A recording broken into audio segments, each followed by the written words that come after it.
Today, Favero finally announced their long-awaited Shimano SPD-SL road-compatible power meter. Now, these have been a long time in the making. I've had a set of pre-production units in the Lama lab for over 12 months. A few weeks back, Favero supplied the production model, and tomorrow I take receipt of a replacement set of Assioma DUO-Shi power meters. Now, this isn't a straightforward out-of-the-box experience like we've come to expect from the Assioma Unos or the Duos. These are sold as a set of spindles only, where you need to supply your own compatible Shimano pedals to swap the bodies onto these, and then you have a set of Assioma DUO-Shi Shimano compatible pedals. But there's a catch, and quite a big one at that. Something you'll need to know about, and something that will mean this product isn't for everybody, even those who have been waiting patiently for this product to arrive. Okay, on to the technical specifications. If you're familiar with the Assioma, then it's the same spindle, it's the same technical specifications on paper. It's pretty much one for one when it comes to everything listed here. So, pedal power meter with the Shimano SPD compatibility this time. Wireless compatibility, ANT+ and Bluetooth. The data you get from these is power, cadence, left-right balance, torque efficiency, pedal smoothness, and Favero's own version of cycling dynamics over ANT+, which include the pedal phase and the rider position. They're not offering pedal center offset or PCO on these. Power, up to 3000 watts. Accuracy, plus or minus 1%. Auto 0, yes, with the new firmware. Up to 190 RPM if you can spin that high. Oval ring support. Operating temperature between -10 and +60 degrees Celsius.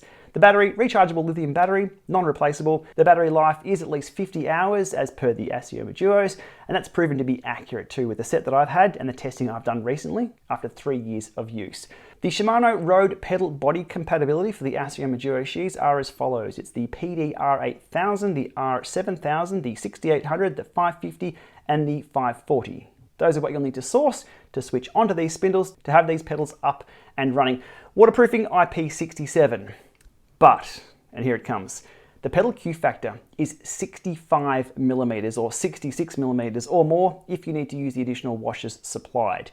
As reference, a standard Shimano road pedal, the ones you're likely swapping the pedal bodies from onto these, are 52 millimeters, with the extended spindle versions of the Shimano pedals being 56 millimeters. These are 65, so they're wide. They are very, very wide for road pedals.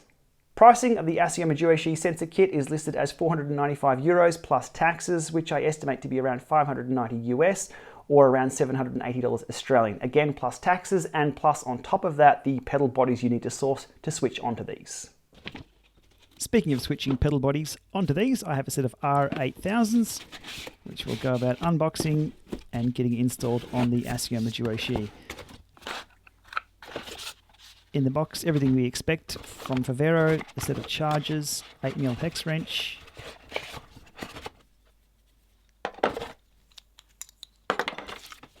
spacers,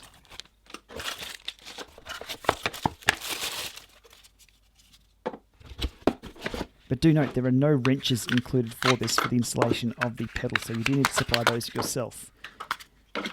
There's the spindles as supplied. And if they look very similar to the Assioma Duo spindle, there's a reason. They're the same thing.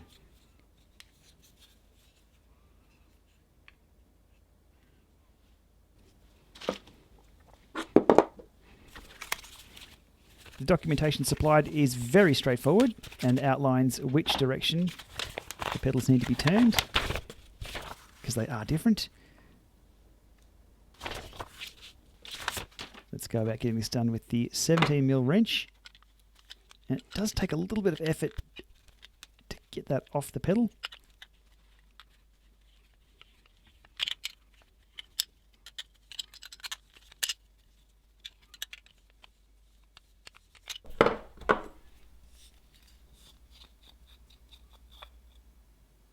And that's the pedal spindle that we will not be using. We need just the pedal body.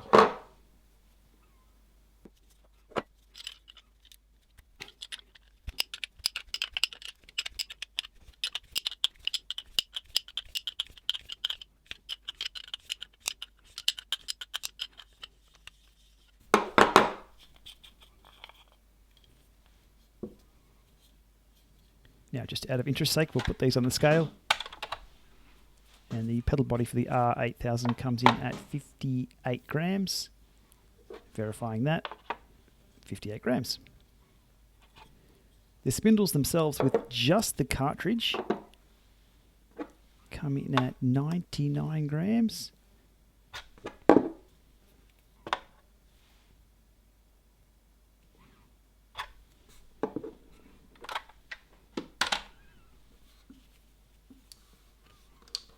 Always nice to have those measured for future reference if anybody asks. Okay, on to the conversion process. We'll go left and left first.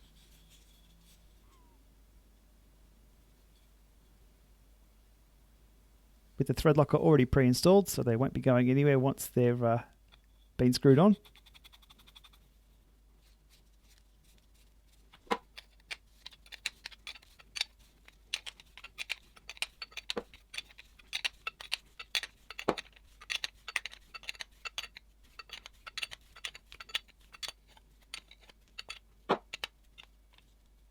And done. One left Assioma DUO-Shi pedal, ready to go.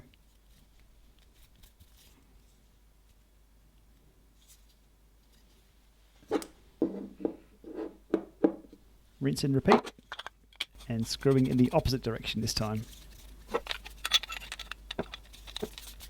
With a more refined technique too. It's easier to turn the pedal body than it is to turn that wrench.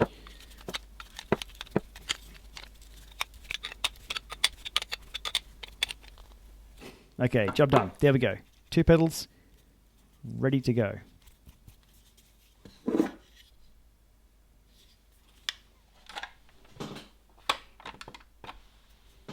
And of course, a final weigh-in, just to see if anything's changed after we've put those pedal bodies on the spindles. 314 for the set. As reference, we'll measure a set of Assioma Duos, the original, and they come in at 303. So the DUO-Shi are a little heavier than the Assioma Duos. Not by much. So just measuring out the Q factor. I've been caught out before by looking at manufacturer specifications and it not being correct, but yeah, that actually measures what they list. 65 millimeters from the end of the spindle where it interfaces with the crank through to the center of the pedal. Just a quick side by side with an original set of Assioma Duos. Now the camera angle does make it a little hard to see this exactly, but there's no question about it. Those Shimano pedals are a lot wider. Just another angle to have a look at how far that's actually pushed out with the new Q factor. Lots of hmms in today's video.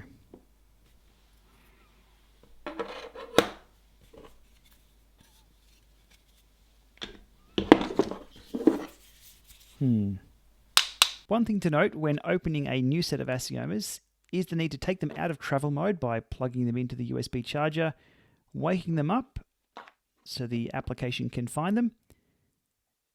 And then when you connect for the very first time, you'll need to activate those pedals. That's done by accepting the terms and conditions on each pedal.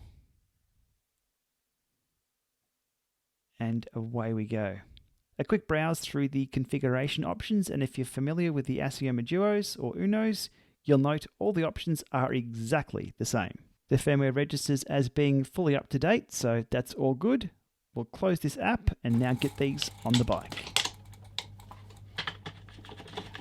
I did have the stopwatch running for this particular pedal swap and it came in under 90 seconds. So it's a very straightforward task to do with an 8mm hex wrench.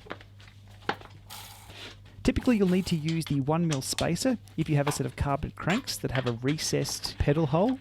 Or as per the documentation from Favero, if the power meter battery pod isn't at least 1mm clear of the crank arm, you should install a spacer to ensure the sensor has the best chance of reading accurately.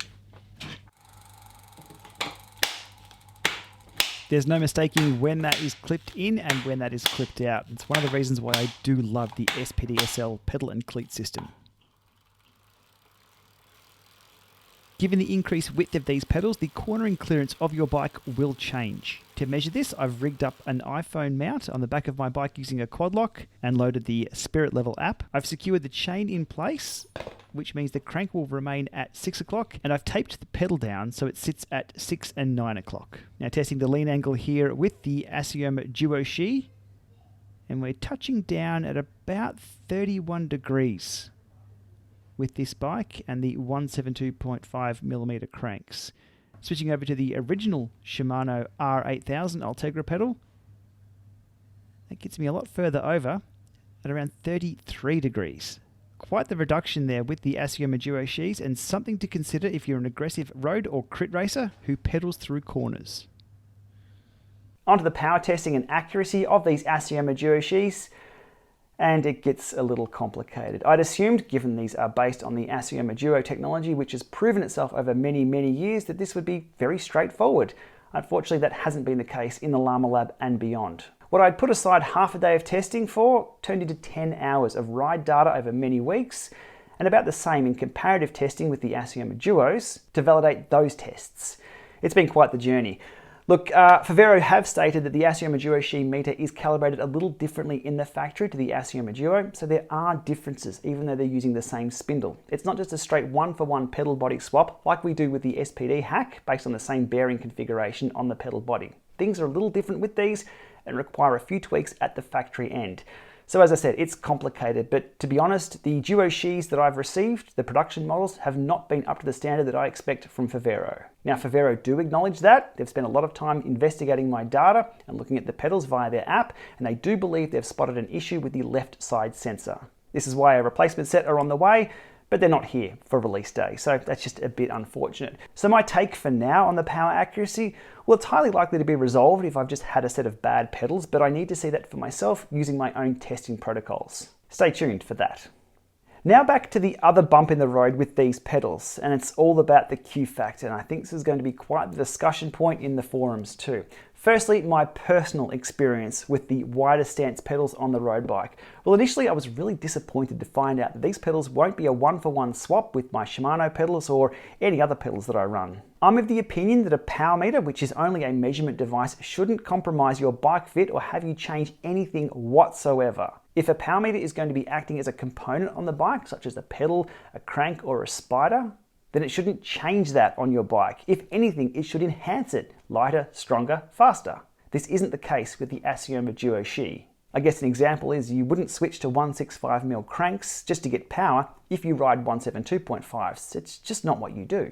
Now yes, we do see a slight change in Q factor or stance width when switching from a Shimano pedal over to the Assioma Duo, but their Q factor is 54mm. That's something that's almost undetectable, or if you move your cleat out 1mm, your shoe moves in 1mm, call it a day and ride on. The 26mm stance width increase, let's call it a full inch, on the DUO-Shi is noticeable. Looking down, you can see the shoe clearance from the crank is really spaced out. But it's not just the shoe, it's the ankle, it's your knee. It's very noticeable, especially if you've ridden the same bike with the same position for years and years over tens of thousands of kilometers. Even more so indoors, where you're in a very static position for long periods of time. The stance width increase required for the Assioma DUO-Shi, for me, is a showstopper. Now, I can ride them, but I just find myself trying to push my feet back into the center where they should be, or trying to heel in, which is really not a good thing. Now, 12 months ago, I did flag this with Favero as a concern. They acknowledged my feedback, and here we are today with the same pedal width. So it is what it is. Now, to their credit, Favero have acknowledged that this is an attribute of the pedals. They've put this in the press release, well, the one that I've seen anyway, and in the product documentation. So you do know what you're going to get when purchasing these pedal spindles to switch over to wide Shimano pedal compatible power meters. But what I think people have been expecting in these pedals is a one-for-one swap from Shimano or even the Assioma Duos over to these Shimano pedals. And that's not the case with the Assioma DUO-Shi. Now, I'm sure there's riders out there who won't notice this as much or just don't care about the additional stance width required when switching to these. I suspect those riders will be, say, taller riders who are 6 foot or above, or have wider hips or longer legs where the angles don't change as much when pushing things out. Mountain bike riders who are used to riding wider cranks anyway in a more dynamic way in and out of the saddle. And people who require wider stance widths for whatever reason. Now that's just me speculating who might like these pedals. I did reach out to Ken Ballhouse from Adaptive Human Performance, one of the leading bike fitters in Australia, to ask what kind of issues a rider might face if they're changing their stance width by around 26mm. The summary from Ken was that he acknowledged that a 13mm increase on each side is huge. Ken also mentioned knees a lot, medial knee pain and stressing the MCL. He also noted that a stance width increase will likely be more noticeable on the road where you're performing more consistent seated pedaling. He also mentioned that in cases where people do need the additional stance width for their bike fit, this could very well be a good option to go with. I'd love to hear what other bike fitters have to say about this additional stance width when riding these pedals, so let me know in the comments below. I'm sure it's going to be the discussion point about these pedals. I did ask Favero about upgrade kits because I'm sure that's going to be a question asked over and over again for existing users of the Assioma Duos and Unos, and although the spindle is exactly the same, Favero say due to the oil cap being glued to the spindle and a calibration process they use at the factory being different on the Assioma DUO-Shis, it's not possible to sell an upgrade kit. Do note they will be selling the cartridge or sleeve kit, so after many thousands of Ks you can swap those over and ride on. Now, could people find their own way to put that cartridge on and maybe their own oil cap? Possibly, but then there's a potential of the power readings to be out, given there's a different calibration process required. Okay, almost time to wrap this one up for today. And look, although this has been one of the most requested products from Favero because people love the Assiomas and they love their SPD-SL cleats, I really don't think this hits the mark. It's not what people expected. I would have loved to have seen them put some more work into that 3-year-old spindle and sensor and allow them to be compatible with Shimano cleats without the compromise to that stance width, cornering clearance, and everything else. Garmin have done it with the Rally RS already, but Favero fans want Favero to do it too. Look, from here, I'll see how the replacement set goes in regards to power accuracy, but I will be continuing to use the Assioma Duos as a source of power and sticking with my current bike fit. And with that, I think the Assioma Duo will still remain their flagship power meter product. I'm also keen to see how these sensors are received. Is Q factor an issue? Cornering clearance? Stance width? Bike fitters? Let me know below. Thanks for watching.